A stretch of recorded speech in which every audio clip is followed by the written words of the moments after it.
PTV, Telebisyon ng Bayan.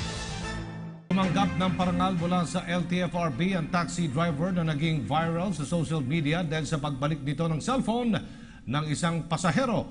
Umani kasi ng positibong reaksyon ng ginawang katapatan ng naturang taxi driver.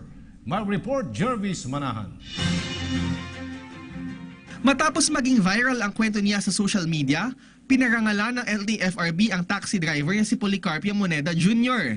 dahil sa kanyang katapatan. Madaling araw kasi noong February 3, sumakay sa kanyang taxi ang barkada ni na Jen Senya. Naiwan daw nila ang isang Samsung na cellphone ng kanyang kabarkada. Nang tawagan daw nila ang nawawalang cellphone, sumagot naman daw si Mang Paul. Then, wini-wave pa niya yung phone. Tinatawagan, gumagana siya, nakangiti siya sa loob ng taxi niya. Then, tinanong namin na magkano yung metro. Tapos sabi niya, hindi na daw niya pinaandar. Ayaw na niya pabayaran yung metro. Then, yun, tininay pa namin siyang abatan ng maliit na amount. Ayaw niya pang tanggapin.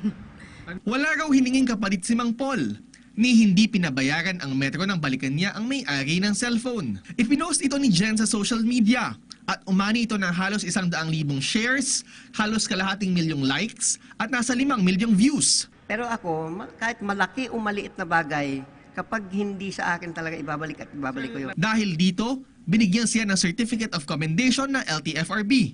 And what Paul did, no, is precisely what made him a very proud person, no?